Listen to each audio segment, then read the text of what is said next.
Israel में PM Modi से हर कोई मिलना चाहता है, लेकिन पीएम मोदी ने इजराइल पहुंचने से पहले ही जिससे मिलने का ऐलान किया वो 11 साल का एक बच्चा है, बेबी मोशे। मोशे के मां बाप इजराइल के थे, लेकिन उनकी मौत हुई हिंदुस्तान में एक आतंकी हमले में। उस हमले के वक्त इस बच्चे की उम्र महज 2 साल की थी, जिसके बाद दर्द की एक लंबी दास्तान है। पीएम मोदी इस बच्चे से मिलकर उसका दर्द बांटना चाहते हैं।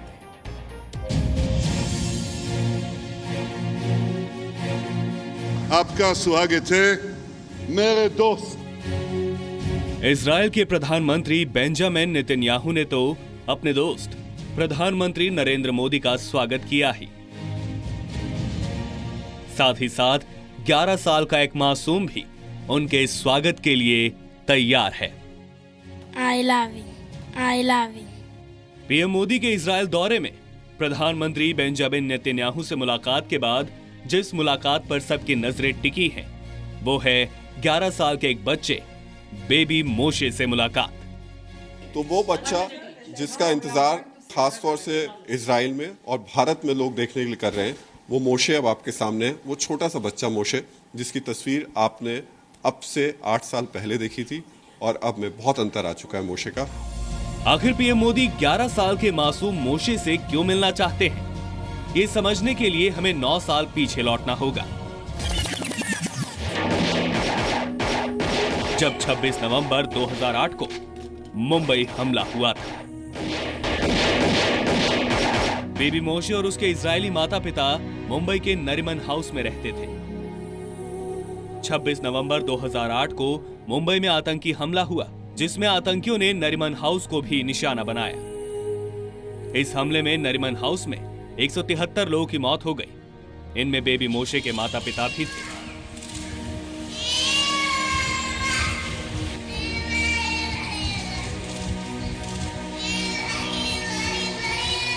मोशे को उसकी आया सेंड्रा सैमुअल ने बचा लिया। उस वक्त मोशे महज 2 साल का था। उसने याद किया कि एक बच्चे थे मेरा देश में, किसका माँ बाप टेरर अटैक में मर गए, तो उसके लिए मैं एटलीस्ट मैं इतना दूर में जा रहा हूँ देश में, इजराइल में, एटलीस्ट वो बच्चा भी तो इजराइल में ही है, तो मैं थोड़ा उसको मिल के ही जाऊँ। तो अपना प्राइम मिनिस्टर का तो बहुत बड़ा धन्यवाद करना चाहिए कि उसको याद है कि अभी भी एक बच्चे हैं ये देश में, किधर मेरा देश से कुछ no I am very grateful that he remembered the Moshe boy and his. उस हमले में मोशे ने अपने माँ बाप को खो दिया। मोशे के माता पिता के अंतिम संस्कार के बाद उसके नाना नानी बेबी मोशे को इजराइल ले गए।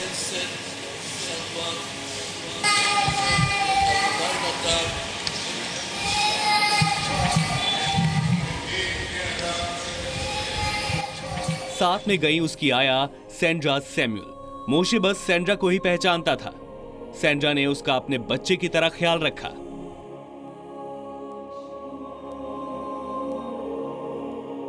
पीएम मोदी आज मोशे से मिलकर 9 साल पुराने जख्म को याद करेंगे, लेकिन मोशे को उस घटना के बारे में कुछ भी याद नहीं है।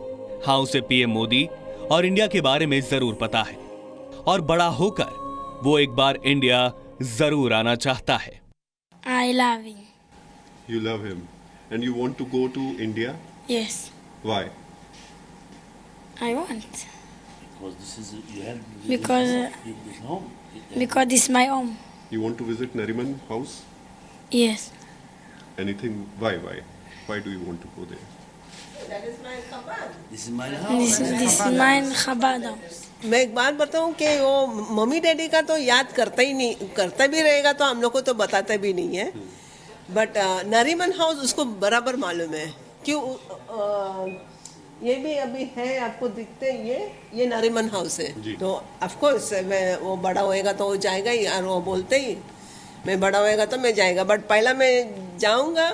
मेरा किधर भी मेरा डैडी गया था, कितना जगह पे उधर जाएंगे। 26/11 की घटना के बाद मोशे को इजराइल की नागरिकता प्रदान की गई। वो अपने नाना नानी के साथ रहने लगा। सेंड्रा को भी 2 साल बाद इजराइल की नागरिकता दे दी गई। उन्हें वहां उनकी बहादुरी के लिए बहुत सम्मान मिला। हर महीना टेरर अटैक होता ही होता है, और जास्ती करके जेरूसलम में होते हैं। इंडिया इतना बड़ा है, पता भी नहीं चलता है लड़ाई होता है कि नहीं होता है। अली पेपर पढ़ेगा, न्यूज़ देखेंगे तो पता चलता है कि मीन्स वॉर होता है। बट इधर इतना छोटा जगह है ये, तो of course it's like no, पता चलता है ऑन द मोमेंट, पता चलता है कि मैं जेरूसलम में रहते हैं। अपने इजराइल दौरे के दौरान पीएम मोदी ने बेबी मोशे हॉल्सबर्ग और उसके केयरटेकर सेंड्रा सैमुअल से मिलने के लिए बुलावा भेजा है। इस बच्चे का हिंदुस्तान का दर्द से रिश्ता है और पीएम उस दर्द को बांटना चाहते हैं। राहुल सिन्हा, जी मीडिया, इजराइल। इजराइल के मोशे का नरीमन हाउस से ना भूलने वाला रिश्ता है। यही है, उसने अपने माँ बाप को खो दिया था और वजह थी आतंकी हमला। जी मीडिया संवाददाता अंकुर त्यागी ने नरीमन हाउस में उस कमरे का जायजा लिया जहां आतंकी हमले के वक्त मोशे और उसका परिवार ठहरा था। यहां अब भी आतंकी हमले के निशान मौजूद हैं। इजराइल की यात्रा कई मायनों में भारत के लिए अहमियत रखती है, खासतौर पे मुंबई जहां पे 26/11 का हमला हुआ था साल 2008 में। हम आपको उसी छाबड़ सेंटर यानी नरीमन हाउस में ले आए हैं, आपको वो दिखाने के लिए कि क्या हुआ था उस रात और आज के मायनों में वो दौर किस तरह से जुड़ा हुआ है। हम आपको छाबड़ सेंटर यानी नरीमन हाउस के सबसे पहले सबसे ऊपर का जो माला है 5th फ्लोर पे लेके आए हैं। और ये जो कमरा आप देख रहे हैं ये बहुत खास है, बहुत अहम है। ये उस वक्त जो 2 साल का बच्चा मोशे जो अपनी नैनी के साथ बच निकलने में कामयाब हुआ था, उसका ये कमरा था। और उस रात मोशे अपने इस कमरे में सो रहा था। मैं बात बिल्कुल जो हमला हुआ था उस रात को मोशे अपने इसी कमरे में सो रहा था। और ये जो साइन आप देख रहे हैं, ये साइन मोशे की जो माँ थी, उन्होंने ये इसमें बेसिकली अल्फाबेट्स हैं जो उनकी जो इजराइल की जो लैंग्वेज है उसमें इसको बनाया गया है ताकि मोशे इनको देखकर सीख सके। इसमें चित्रों के जरिए, अलग अलग रंगों के जरिए यहाँ पे दर्शाया गया है। और ये जो नाम आप देख रहे हैं हिब्रू में मोशे का नाम यहाँ पे लिखा हुआ है। इस वक्त इन सब चीजों पर बात करने के लिए इजराइल से ही जुड़े हुए इजराइल Kozlowski इस वक्त हमारे साथ हैं। So we are now in Moshe's room. This is the room where he spent the first 2 years of his life before his life changed and his parents were killed by the 26/11 attack. अभी भी आपको बता दें कि मोशे इस कमरे में अकेला था, जबकि उसके जो माता पिता थे वो 2nd फ्लोर पे थे जिनको आतंकवादियों ने मार गिराया था।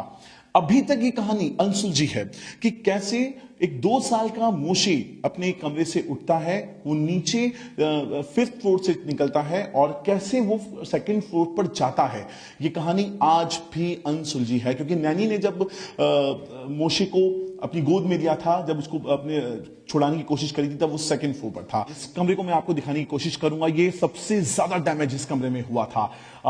जो आतंकवादी थे वो इसी कमरे में आखिरी जो वक्त था वो यहीं पर छिपे हुए थे। और सामने वाली जो बिल्डिंग है इस वक्त आप देख रहे हैं, बिल्कुल सामने वाली बिल्डिंग है, वहां से जो एनएसजी है उसने अपनी पोजीशन ले रखी थी। एक रॉकेट लॉन्चर वहां से फायर किया जाता है जो दीवार, जो इस खिड़की की दीवार जो है उसको तोड़ता हुआ ठीक इस फ्लोर के अंदर घुस जाता है। और आप जो डैमेज देख रहे हैं वो लगभग उसी से हुआ है। और जो रॉकेट लॉन्चर है ये ठीक जो सामने वाली दीवार इस वक्त आप देख रहे हैं, जो इतना बड़ा होल इस वक्त इस दीवार के अंदर है, ये वही होल है जो उस आरपीजी का जो रॉकेट लॉन्चर था जिसको फायर किया गया था उससे बना था। उसका इंपैक्ट आप देख सकते हैं। गोलियों के निशान आज भी इस दीवार पर हैं, उन छर्रों के निशान आज भी इस दीवार पर हैं। ये दीवारें उस वक्त की कहानी बयां कर रही हैं जब 26/11 का सबसे भयानक हादसा, भारतीय इतिहास का आतंकवादी हमला, या यूं कहा जाए कि दुनिया के आतंकवादी हमलों में सबसे बड़े हमले और सबसे बुरे हमलों में से एक हमला, उसका गवाह ये दीवारें हैं, ये वो फ्लोर है।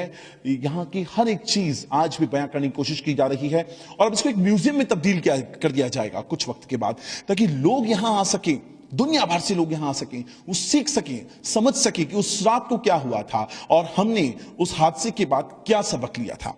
ये मेरे पीछे जो दीवार आप देख रहे हैं ये भी लगभग उसी हमले की गवाह है जहां पर जो दोनों माता पिता थे मोशे के, गैब्रियल और रिवका, दोनों की जो डेड बॉडी है, ठीक यहां जिस वक्त मैं यहां खड़ा हुआ हूं यहां पर उन दोनों की डेड बॉडी गिरी थी। और उस भयानक हादसे को अपने जहन में रखने के लिए आज भी इस दीवार को लगभग वैसा का वैसा रखा गया था। जब इजराइल के जो प्रेसिडेंट आए थे तब इस दीवार को इनोग्रेट किया गया था। आज भी बुलेट के निशान इस दीवार पर साफ तौर पे उसी तरीके से रखे गए हैं, दिखाए गए हैं। वो अपने आप में आतंकवाद की उस कहानी को बयां करते हैं। एक यहाँ पर एक पोस्टर तरह का यहाँ पे लगाया गया है जिसमें उस रात की 26 नवंबर 2008 की उस रात की पूरी कहानी को बयां किया गया है कि किस तरह से रबी गैब्रियल और उनकी जो वाइफ थी रिवका, यानी ये दोनों माता पिता हैं मोशे के, उनकी डेथ हुई थी। आप देख सकते हैं ये पूरी कहानी है, किस तरीके से वो अटैक हुआ, किस तरह से एनर्जी कमांडो उतरे इस बिल्डिंग की छत पर, कैसे पूरा ऑपरेशन हुआ। और ये जो तस्वीर है रिवका की और उनके जो पति हैं गैब्रियल, उनकी तस्वीर है। मेरे पीछे भी आप देखिए लगभग वही उन दोनों की तस्वीर आपको देखने के लिए मिलेगी। ये वो सेकंड फ्लोर थी जहां पर रिवका और गैब्रियल को मारा था आतंकवादियों ने।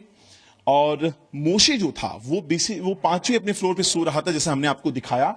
और पांचवें फ्लोर से वो कैसे नीचे आया ये अभी भी अनसुलझा कहानी है। हालांकि नैनी जो उनकी थी सेंट्रा, वो आती हैं, वो उनको अपने कब्जे में लेती हैं और कैसे कैसे भागकर वो लेके जाती हैं, ये पूरी दुनिया कहानी जानती है। तो खौफनाक याद सबको याद होगी और जब मोशे भारत कभी आएगा तो वो जरूर नरीमन हाउस जाएगा।